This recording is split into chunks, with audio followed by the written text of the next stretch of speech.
makes reading, holding a book, or turning a page difficult or impossible. The content is copyrighted by the respective publishers. For more information, please visit us on the web at nfradioreading.org. Hello, this is Harriet Gromer Hicks, and for the next hour, I'll be reading from the June 21st, 2026 issue of the New York Times Arts and Leisure section on the Niagara Frontier Radio Reading Service. Our first article is She Has a Naughty Sparkle in Her Eye. Maya Rudolph's Broadway debut features her playing a fictional Mary Todd Lincoln. Maya Rudolph loves jokes and that are so stupid they verge on brilliant. So it's high praise when Rudolph describes Oh Mary, the Broadway play she's starring in, as an unhinged Mary Todd Lincoln, as so dumb. The biggest compliment I can give sometimes in comedy is it's so dumb. Oh, it's stupid. It is so silly, Rudolph said during a video interview. It's the type of humor that I feel cozy in because it's so ridiculous. Oh Mary might be ideal theatrical vehicle for Rudolph's comic skill set. The wildly inaccurate play reimagines Mrs. Lincoln as a self-absorbed, hard-drinking, aspiring cabaret singer who dreams of stardom and feels suffocated by her uptight scold of a husband, Abraham Rudolph, a Saturday Night Live alumni and veteran of improv and sketch comedy, throws herself into the show deranged slapstick humor with physical hijinks and elastic facial expressions that sometimes land bigger laughs than the punchlines. She is at her core a stage beast, said Sam Pinkleton, the play's director. Of all that stuff, living in the moment, playing with the audience, listening and responding, it just lives in her bones. Rudolph is the 8th actor to play Mary. She is the latest in a line of swaggering comic performers, which started with the play's creator, Cole Escalo, and has continued with Betty Gilpin, Titus Burgess, Jinx Monsoon, Hannah Solo, Jane Krakowski, and John Cameron Mitchell. Rudolph joined the production in the late April after just 10 days of rehearsal and has extended her run in the role through July 5th. She has a naughty sparkle in her eye when she performs, said Escola, who won a Tony in 2025 for playing Mary and delivered a hilarious bit with Rudolph as they presented an award at this year's Tonys. There's this energy of rambunctious child keeping everyone awake at a sleepover, making her first Broadway appearance and in challenging role with little prep time was one of the scariest things Rudolph has done as a performer. I kept saying I feel like I was thrown into the NBA and I just started dribbling, she said. Everyone said this is process. It's really scary. It's really overwhelming, but you're going to be fine. And I thought, well, they're crazy, she added, throwing in an expletive. Though Rudolph still gets jitters before each show, the theater feels like home, she said. I love the smell of the stage and the sound and the light, she said. There's something so alive about it. It could go horribly wrong, so you get butterflies and you get the flop sweats and all of that. But you do it. Your adrenaline kicks in and you just do it. Backstage, after a recent matinee show, Rudolph was in her dressing room, a cozy vintage furniture dramatic floral Oh, a cozy space with dusty rose-colored walls, dainty vintage furniture, dramatic floral arrangements, and a pale pink mini fridge.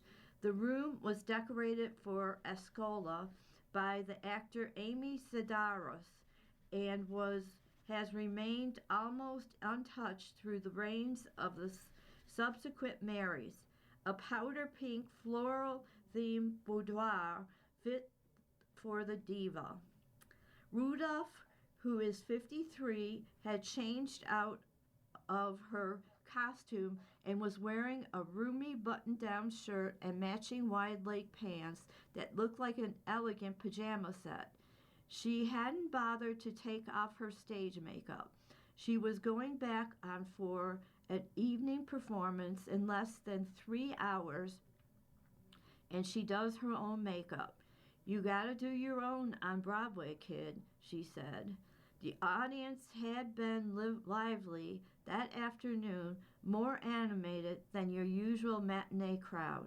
There were some wonderful hollers and squeals of delight and some really hearty laughs, which is so fun, she said. The evening crowds are often rowdier. We had a really obnoxious guy the other night, she said. He was probably drunk. He was calling out, saying my names before me. I was like, honey, no, this is not Rocky Horror. Music and performing are in Rudolph's DNA. As a little girl growing up in Los Angeles, she used to perform musical numbers at home for her parents, the singer Minnie Riperton, and the songwriter and producer Richard Rudolph. Performing on Broadway has been a lifelong dream, she said, but her stage aspiration fell wayside as her TV and film comedy career took off. When Rudolph heard that Escola was leaving O'Mary and other actors would cycle into the play the lead, she was intrigued. The minute I saw that other great people were doing it, I was instantly jealous and thought, I wish they'd ask me, she said. The interest was extremely mutual. I heard she was interested and crossed my fingers and held my breath until it came true, Escola said. Rudolph knew the part wouldn't be easy, but wasn't quite prepared for how physically demanding playing Mary is. Last fall, when she went to see Krakowski in the play and went backstage to congratulate her, Krakowski, a stage veteran, told Rudolph, Maria's how hard it was to run around the stage in Mary's ridiculous large hoop skirt. Rudolph said she thought to herself, if she thinks it's hard, I'm screwed. Rudolph hired a trainer and started lifting weights to build the endurance required to deal with the skirt. She ran lines every night with her oldest daughter, Pearl. It took her a while to shake the feeling that she should model her performance on earlier Marys.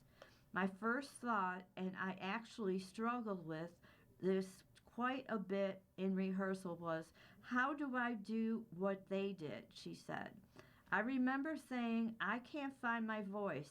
That's when I realized, oh, you're supposed to bring you into it.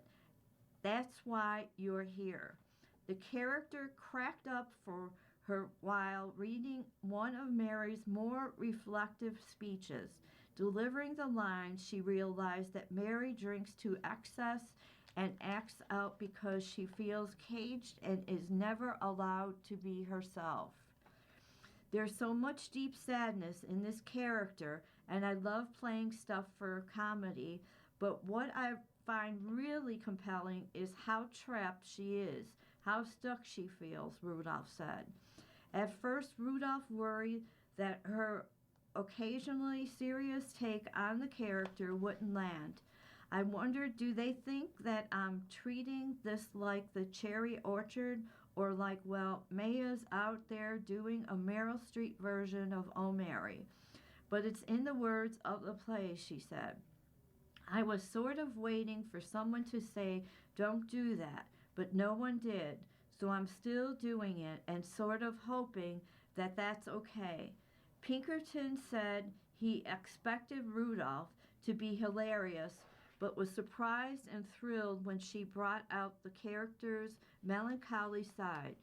Frankly, it would have been fine for her to come in and say, I'm going to tear this up with laughs. But her approach to this role was so rigorous and careful, he said. It was the most truthful and honest take on the character. It was almost shocking. Cheyenne Jackson, who plays Mary's flirtatious heartthrob acting coach, said he was struck by Rudolph's ability to stay grounded while flinging herself into the show's madcap chaos. She's very calm and very motherly. There's an ease and a grace about her, which is such a fun juxtaposition because when she gets on stage, she's an absolute menace, he said. She's fearless and she's unpredictable, he added. I never know what she's going to throw at me. Rudolph said her improv background came in handy because, especially during the early performances when she felt a little shaky, there are definitely moments of improv that for sure just simply like save my ass, she said. When she made her debut as Mary in April, she wasn't sure she even knew her lines. Exhilaration and adrenaline carried her through the show. At curtain call, she spotted her family in the audience. Her partner, the filmmaker Paul Thomas Anderson, and their children, and started jumping up and down. I went bananas, she said. It was so overwhelming. Like the Marys before her, Rudolph sticks to the script but puts her own spin on the delivery. At a performance last month, Rudolph blew onto the stage like a hurricane to roars of applause and whooping. She careened across the set, tossing her outstandishly bouncy curls, pouting and whining in a Valley Girl lilt. The shout of what? She demanded after Abraham, played by Philip James Brannon, told her they're at war with the South. She ping-ponged drunkenly around the Oval Office, occasionally addressing a portrait of George Washington as mother, and collapsing in an inherited heap on the floor, her enormous skirt upturned in a revel, a pair of heart-patterned bloomers. The audience howled and screamed during a scene in which Mary auditions for a play and improvises crude lines that most certainly do not appear in Shakespeare's Romeo and Juliet. Rudolph, standing in front of the stage curtain, delivered the melancholy monologue in an outstandingly exaggerated Cockney British accent. Krakowski said that when she saw Rudolph perform, she felt a twinge of jealousy at Rudolph's delivery when Mary butchers Shakespeare's sonnets with a ridiculously overblown stilted cadence. I was so pissed I hadn't thought of what that myself, Krakowski said, laughing. Maybe not pissed, but envious that I didn't make it as delicious as she did. Near the end of her run as Mary, Rudolph feels like she's finally getting the hang of it. As exhausting as it can be, 8 shows a week is pretty gnarly, she said. She's not eager for it to end. It's pretty special play and a ridiculously special opportunity, Rudolph said. Every single Mary has said, I don't want to leave.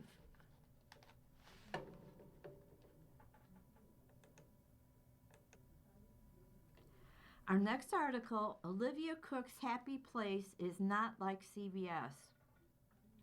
Olivia Cooke affects an icy calm as a calculating Alicent Hightower on HBO's Game of Thrones, prequel series House of Dragon, whose third season premieres on Sunday. But Cook 32 describes herself as ruthless, more empathetic.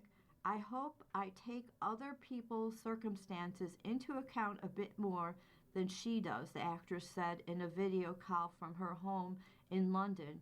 Cook, who also gained acclaim for portraying Cherry on Amazon Prime Video's psychological drama, Cherry on Amazon, The Girlfriend, has a full slate.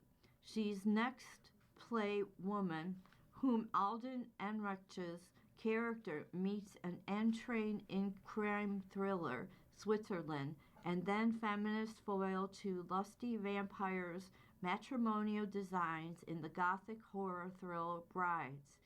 She shared 10 of her most have comfort items. These are edited excerpts. Number 1, my Kindle. The therapist recommends a lot of books, and it's so nice to have an apparatus where I can discreetly read these quiet, intense books and not scare people in the street. I just read The Safe Keep, which was very beautiful, and then The Director, which is an incredible book about a director in Nazi Germany. Number 2, chocolate digestive biscuits. There's something that's just so nostalgic and comforting about having a huge cup of tea, always with a side of biscuits. I have them every single day. I just went on holiday to Sicily and came back, and I'd lost loads of weight, even though I was like, wait, I actually ate so much on holiday, and it was because I wasn't having half a pack of digestive biscuits every single day. Number 3, Friday Night Genius. Since my partner, Ralph Davis, and I got together a little over 2 years ago, we've made it ritual that we take Friday night to decompress and chat about our week over a pint of Guinness at the pub around the corner. It's just a way to take a big, deep breath and let go of whatever we've been holding on to. Number 4, my fan. It's driving a wedge between me and Ralph because we both regulate our temperatures in very different ways. He's cold, I'm roasting, because UK houses are ill-equipped for hot weather. They're built to retain heat. Looking at the shark fan in front of me with love and adoration because it has allowed me to sleep. Number 5, my nephew Louis. When he was born at the tail end of 2020, it opened my eyes to how beautiful and pure and joyous having young children in the family can be. He's a complete boy. He's so energetic, so cheeky. Like now he's had his first year in school. All he does is roll his eyes and say, 6, 7, and bruh. Number 6, my Late Show with Stephen Colbert mug. I hate it when I go to a different country for work and I've been put in a hotel or an apartment and they just have teeny weeny coffee mugs. So I just bring my own massive one and wrap it in a bunch of t-shirts so it doesn't smash. My Stephen Colbert mug that I got from when I was on his show is one of my favorites. It's like a pacifier at this point. Number 7, European pharmacies. They have really nice Italian and French brands that we sometimes can get in the UK or that are really expensive here. And all the pharmacists in Europe are so helpful. They're just very tranquil places. It's not like going to CVS where it's like strip lightning. They're very chic for some reason. Number 8, L'Oreal Professional Metal Detox Hair Mask. My hair is very coarse, very dry, very curly, so I need to just shove as much moisture into it as possible. In the past, I've had chunks of hair falling out because how processed it has been. so I'm now very diligent about hair health. I like a thick mask, and this is the best one I've used. Number 9, the National Theater. I couldn't afford to see shows there when I was 17 and auditioning for drama schools in London, so I would just hang out at the understudy, which is the bar that's attached. I have such fond memories of meeting up with friends who were all on similar journey. As I got older and started watching the shows there, I was not disappointed. It was as magical as I thought it would be. Number 10, my mattress. It wasn't particularly expensive. It's been with me from living in New York to living all around London. I think my body is just molded to it. It's like the princess and the pea now. Maybe it's carcinogenic and it's going to give me an early death. But whatever, if I'm dead in the next 5 years, just admit that it's my mattress. You are listening to a reading of articles and features from the New York Times Arts and Leisure section on the Niagara Frontier Radio Reading Service. Our next article, 40 Years of Summer Stage. In June 1986, Sunray, the eccentric experimental jazz band leader, set up in Central Park with his omniverse jet-set orchestra, becoming the first performer in an ambitious but scrappy and most important free art series called Summer Stage, above Sunray's 1989 performance. In the 40 years since, Summer Stage has become one of the premier performing arts venues in New York, with a legacy of hundreds of top musicians, among them stars like David Byrne, Patti Smith, Sonny Rollins, and MIA, and history of presenting artists from around the world. It has also since expanded from its flagship venue in Manhattan to stages throughout the city and added paid benefit shows to subsidize the free ones. The series' 40th anniversary season opened on June 10th with the singer Ladishy, who looked forward to it as a special gig. New Yorkers are a listening audience, Ladishy said in an interview. They give and receive. The New York Times spoke to more than 20 artists, producers, and supporters about history of Summer Stage, its memorable gigs, and its significance to the city. These are edited excerpts from the conversation. Joe Killian, Summer Stage founder, my vision was let's bring these various communities of cities, Central Park. I believe New Yorkers are curious, inquisitive, intellectual, small. I don't know what that is. Every artist around the world wants to play Central Park, so I had a pitch that was good. I didn't tell them it was in a different place when they were Simon and Garfunkel played. Adrian Benepe, former Parks Commissioner. People forget that Central Park had 1,000 felonies a year those days.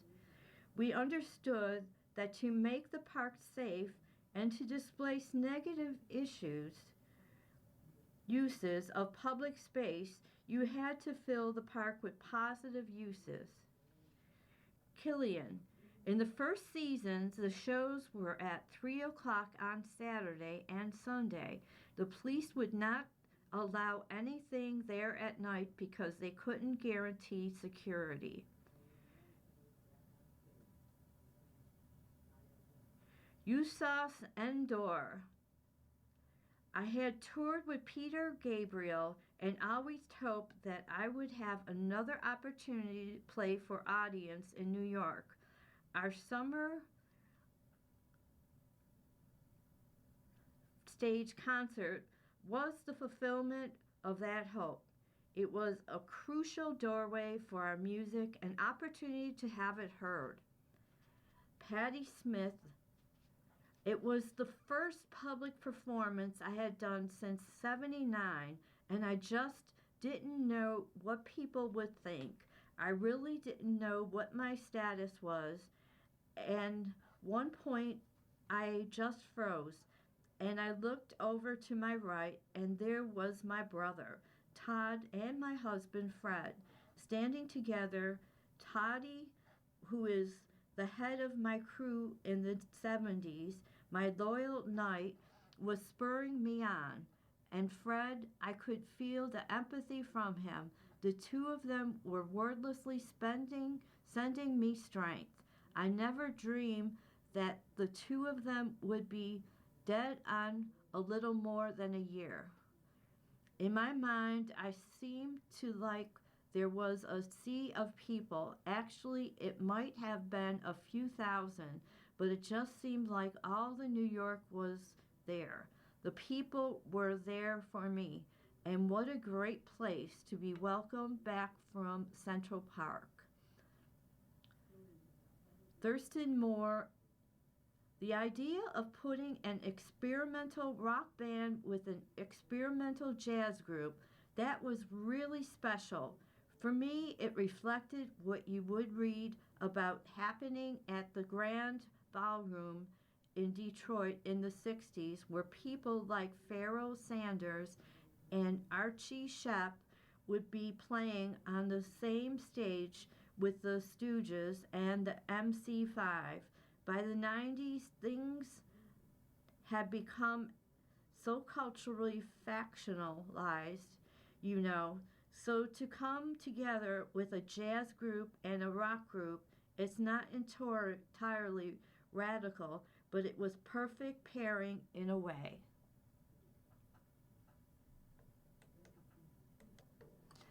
The breakout era. As Summer Stage evolved, it began to draw younger emerging artists whom producers often booked just as they were breaking through. In 2005, that meant MIA and Arcade Fire, who brought David Bowie on for a surprise encore in 2008. The new class included Vampire Weekend and Saint Gold. Win Butler from Arcade Fire, Bowie had come to our first big show in New York at the Bowery Ballroom. He felt some kinship, which we obviously felt ourselves. So I reached out to him when we were doing the show, and it turned out to be one of his last performances. There was this stickler stage manager. During sound check, he was telling us we were going over time. And then when Bowie came backstage and we were about to go on for the encore, the stage manager said, "I'm pulling the plug," and I'm like, "What are you talking about?" I lost my goddamn mind, and there was this big blow up. I remember looking over at Bowie, and he was just completely unflapped. We were super amped.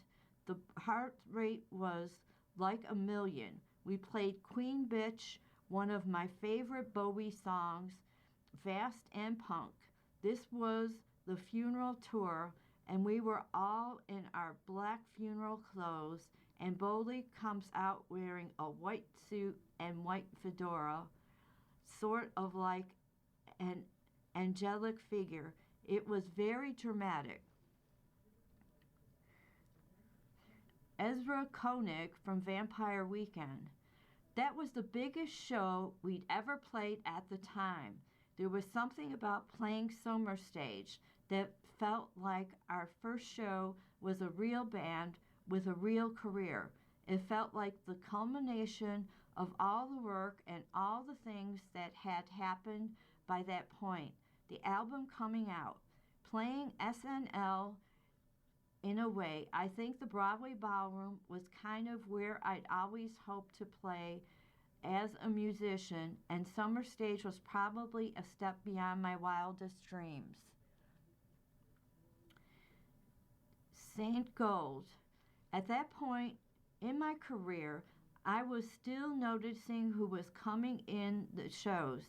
I had tried so hard not to get pigeonholed into like this is the black version of anything else, and just to allow my music and myself to exist outside of any of the boxes that people try to put you in.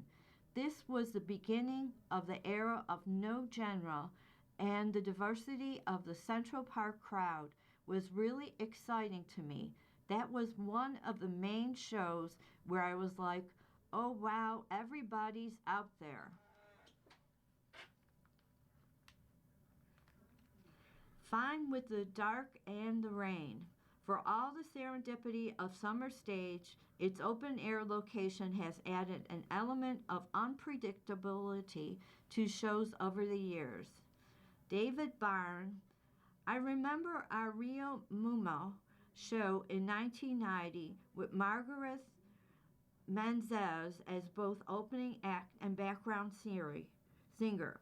During her set, it started to rain, and we watched as the canopy over the stage started to collect water in a huge negative bulge. As soon as Marguerite left, it burst and a massive weight of water came crashing down center stage. It was obvious I wasn't going to be able to do my own show, but it got rescheduled and everything had been fixed then. More, when we got there, you could see the dark sky in the distance creeping toward Manhattan.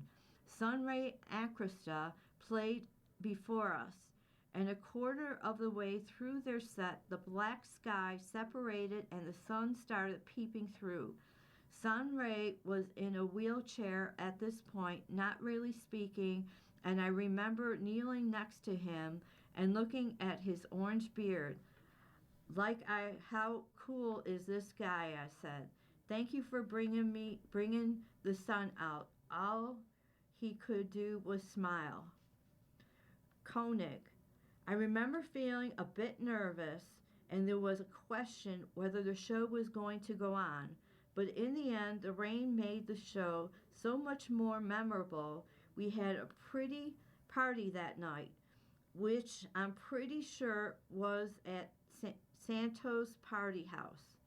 And I remember feeling a little cold and wet standing in some air conditioning, but just thinking, this is perfect. Jared Castle Devo. The weather was erratic all day before Devo's performance in July 2004, but the rain held off. It started raining right as we finished our encore, and all hell broke loose when we got off stage. I remember having to walk to the Essex House where there were no provisions from the promoter for vehicles taking us off site. It was total chaos, and I just walked in that torrential rain to the Essex House.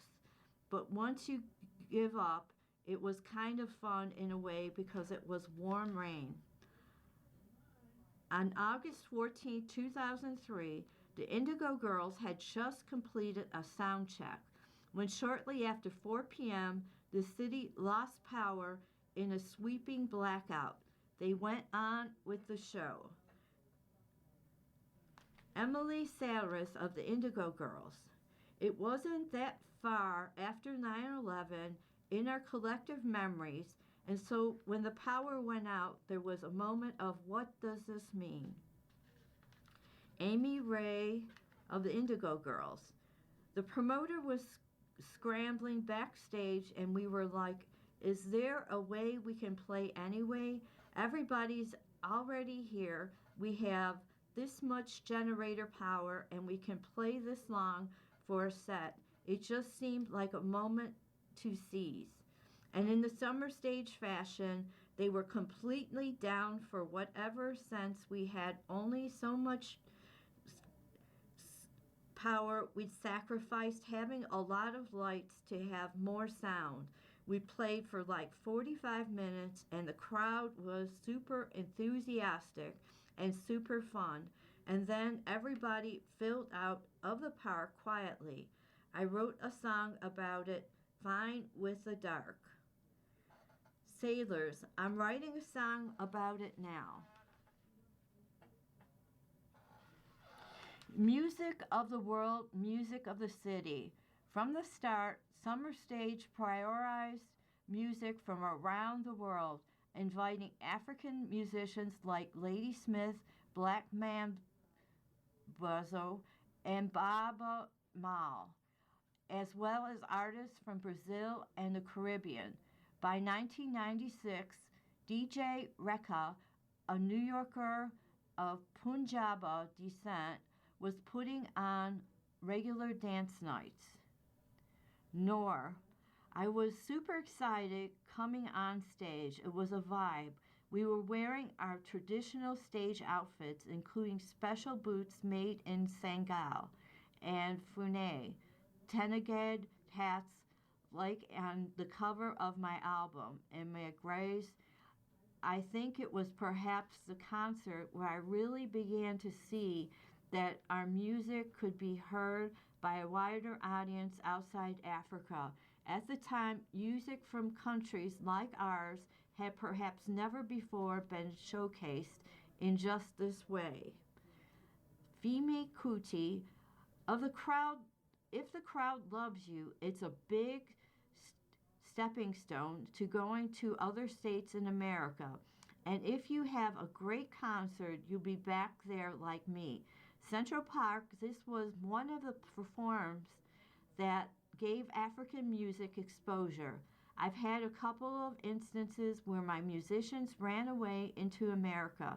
It happened on my last tour. I mean, are you going to run from Houston to New York's? It ended up being a great tour because I got an American bassist, an American saxophonist, American trumpeter, and an American percussionist. But I still never replaced those positions with Nigerian anymore. Byron, I saw lots of shows there, pop artists, Mexicans, Colombians, Peruvians, Brazilians. I come to realize that New York is truly an international city. And even if some of my friends hadn't heard of, say, Eliza Soares, the no-nonsense queen of Brazilian music, the local Brazilian community would get word and show up. The place would be packed. It was a great show, by the way. Bill Bargan, former Summer Stage artistic director. One of the key global moments for Summer Stage was in 1995 when Gilberto Gil headlined with Chico Science and his band Nicoa Zombie. When Gil called Chico on stage for a duet, it felt like he was anointing Chico and his Mangu beat scene as the successors to the Tropicalia movement. It transformed a regional cult band into national icons. Erica Elliott, Summer Stage Executive Artistic Director. I want to support artists and have people early in their career because it also makes them alumni, part of our story. When MIA came in 2005, we had her at this pinnacle moment in her career. DJ Rekha. When I first pitched MIA around December, people hadn't really heard her so much. In fact, I thought she was a little obscure, but by the summer, she just blew up. Salman Rashida and Padma Lakshmi came to the show and everyone was losing their mind. Padma Lakshmi. I've been seeing DJ Rekha play Baranje there several times. Reiki brings out a great facet of our community. It's nice to experience that music in daytime outdoor setting. It's one of the most beautiful resources to city fans. Noise complaints have been a hazard of summer stage since its beginning. Over the years, producers have committed to gradually reducing the venue's noise output but avoided calls to shut down the move. Heather Labov, Executive Director, City Parks Foundation. Our artists are never allowed to go beyond 95 decibels. With our new sound system in 2019, the sound complaints disappeared. More, we were warned that there were sound limitations which we were very resistant to. Volume is very elemental to what we do, so I started yelling into the microphone, Park Avenue, wake up, Benepi. We are a bit more than 100 yards from Fifth Avenue. It's amazing to me that the wealthiest people in the world who might have inconvenienced by the occasionally loud concerts did not prevail. John Batiste, the joy of music and the connection of gathering outdoors in song is one of the oldest traditions in humanity. In 2025, it felt like we were playing in an era defined by persecution and division globally. I wanted to present a show that spoke to the oneness of all people and our collective struggle. Graham Nash, playing outdoors to a lot of people was thrilling for us when we played in 2008 because we wanted to spread the word that Crosby, Stills, and Nash was a kind of music that would make you think and make you shake your ass at the same time. You're listening to a reading of articles and features from the New York Times Arts and Leisure section on the Niagara Frontier Radio Reading Service. Our next article, House of Dragon Star sees the humanity in bad guys. Matt Smith showed his charm on Doctor Who, but his later roles have taken a darker run. London. On a May morning in the garden of his home here, Matt Smith played the perfect host, offering tea, switching chairs so that I could sit in the shade, apologizing every time he sprang up to tend to his dog, a terrier just returned from the vet. I've been prepared for the charm of Smith, a star of Doctor Who, and the crown, this easy seduction. The writer Stephen Moffat, who has known Smith for two decades, described his ability to work a room or garden as a borderline ridiculous. Everyone that Matt ever talks to thinks that they are probably Matt's best friend, he said. Now you just got Matt smothered. Even forewarned, the gallantry was irresistible, if a little surprising. After breaking out in 2010 as the 11th incarnation of Doctor on the beloved BBC Fantasia Doctor Who, a role that almost insane likably he was spent the intervening years playing murderers, misanthropes, and men in squirmy submission to PowerPoint wives. He has taken a blinding appeal, a white grin, that swish of brown hair, and applied it to the kind of men who might snip off a rival's lips with blunt scissors, as he did in the macabre thriller Lost River. Actually, the macabre thriller, quite good fun, Smith said of the scene. When he plays these men, Smith's big eyes narrow to slits, his natural warmth goes icy, and no tea is offered.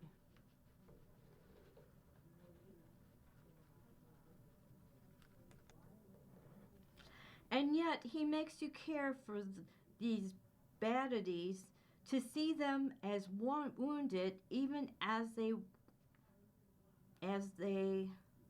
wound.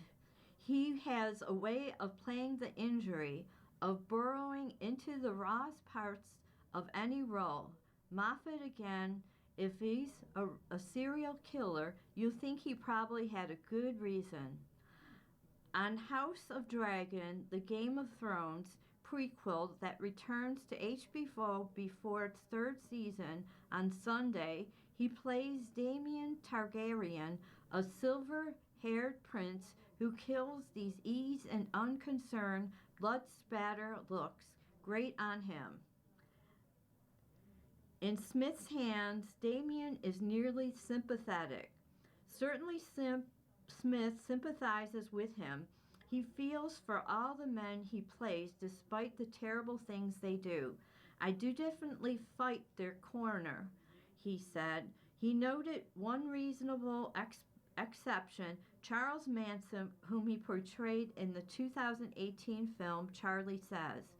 We need our villains, Smith says, his eyes hidden by sunglasses, adding, it's not like I only want to play that for the rest of my life, but it is what he plays now for reasons he couldn't quite articulate. Before Smith was an actor, he was a teen soccer player with professional aspirations. When an injury ended all of that, he landed with some reluctance in a school production of 12 Angry Men. This was far from the field, but Smith found the intense preparation and the sense of risk and release not so different from gameplay. He remains drawn to precisely to what he called a sort of precipice.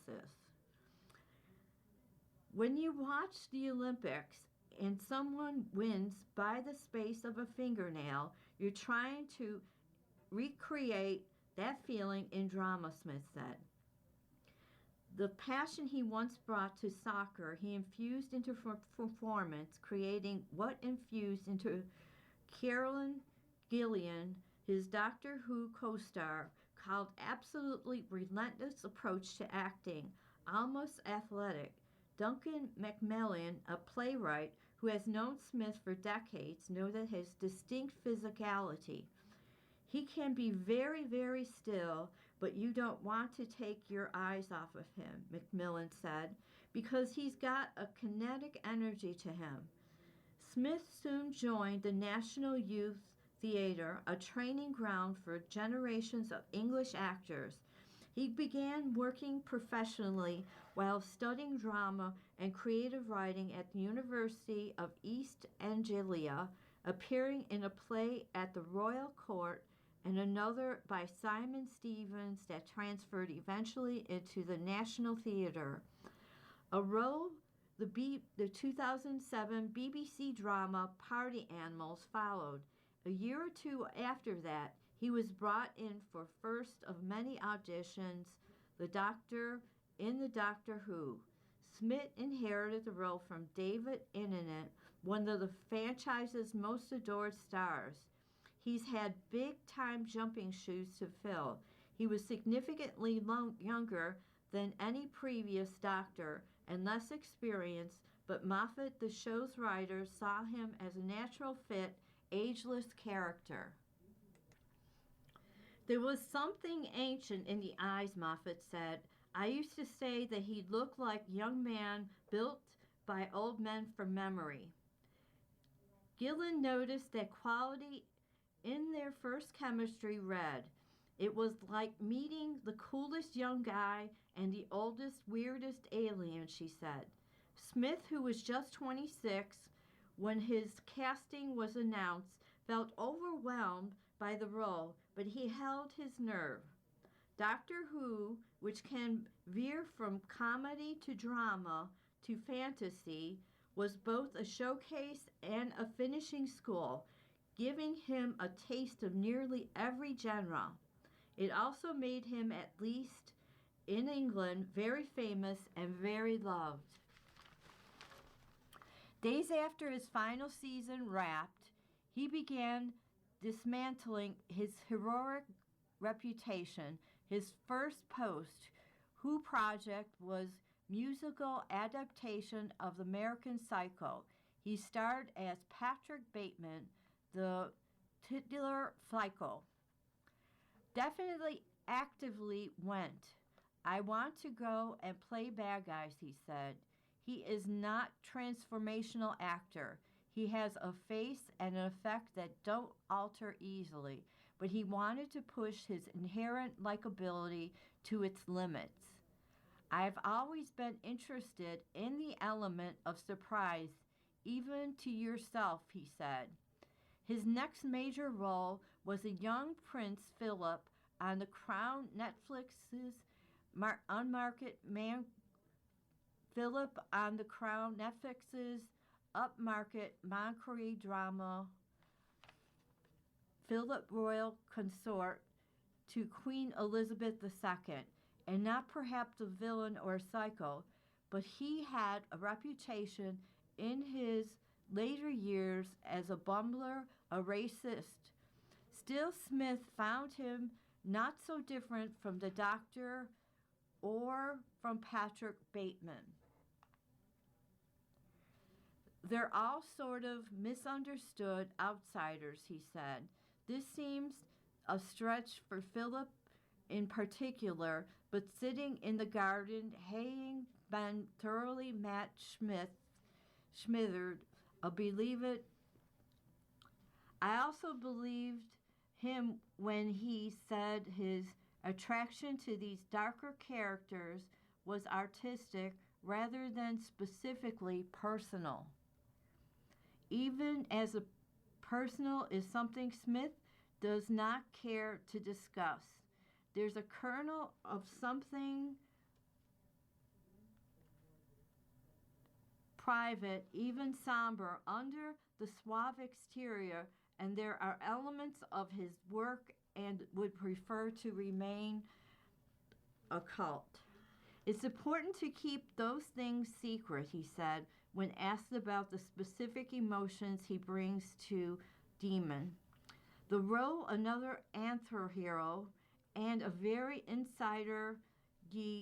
outsider didn't immediately interest him. Once the presumed successor of his brother as King Damon is passed over by the favor of his niece Rhaenyra, whom he later marries, Smith had already been part of one huge fantasy franchise, and he wasn't seeking another. He also worried that Damon, who must submit to Rhaenyra, might seem too close to Philip, but he worries about his. But after meeting with the showrunner, Ryan Condal, and discussing the scale of the series, he agreed to screen test.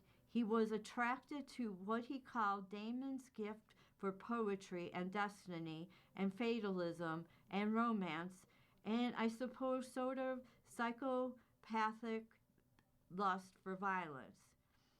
For Condell, the screen test was pro forma. He had Smith's picture up on writer's room of Damon Rent's inspiration. Condell also saw Philip's similarities, and in meeting with Smith, Condell felt that he could take his character, a violent dragon rider, in an incestuous marriage and make him relatable.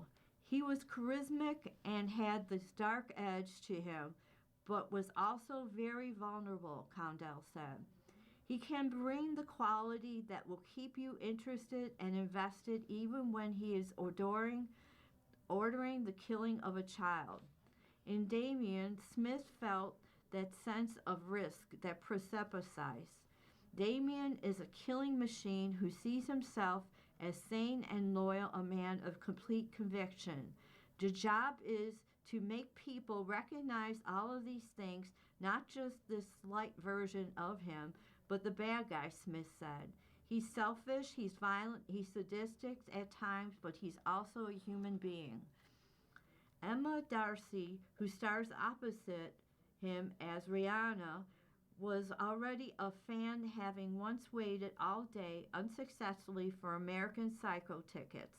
Even so, Darcy was struck by gravitas Smith brought to the role. The magnetism Damon seems to be custodian of an ancient knowledge. How Matt does that, I don't know, Darcy said. There is a kind of mystic part to our job. Matt has that in spades. Shooting a show of the scale of House of the Dragon isn't always easy. The days are long, and spending them in murderous headspace, doused in fake blood, can exact a toll. But this season, Smith pushed for the fighting to seem more realistic, shading the show's darkness even darker. If you've ever seen a proper fight, it's so quick, boom, and then someone can be really badly injured, he said. It's a mad thing. It is so unsettling. I wanted to feel less swashbucklerly and more violent, he added, because through that we understand a bit about character. Smith couldn't say whether Damien will survive into next season. The show lasts. Once his promotional obligations for this one are complete, he hopes to take some time off. Take each day as it comes. Try and water my roses, he said, which he seemed to mean literally. That's an escape from the bad men he plays. But the bad men are a kind of escape too, a release from everyday work of consistency and kindness, and a turn toward risk toward the precipice. It's such a gift, he said. What a great job that you get to go on, put a wig on, swing your sword, and call it expletive work.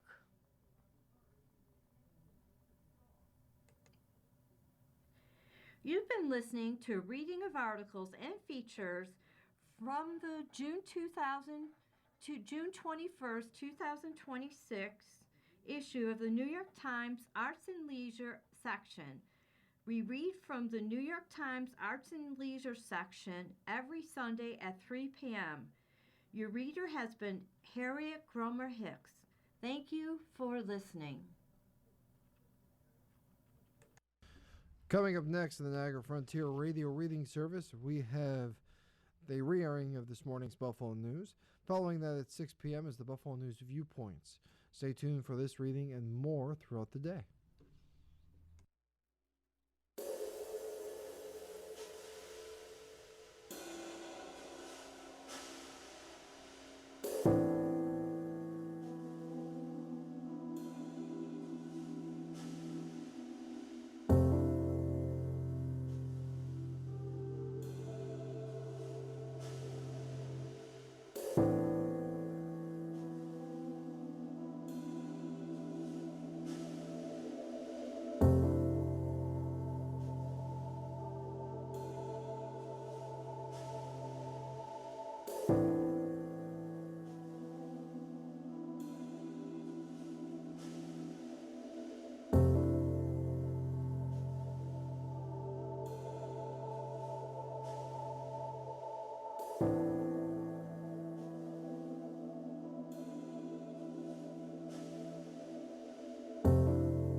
following program is intended for listeners who are blind, have low vision, or have another print disability,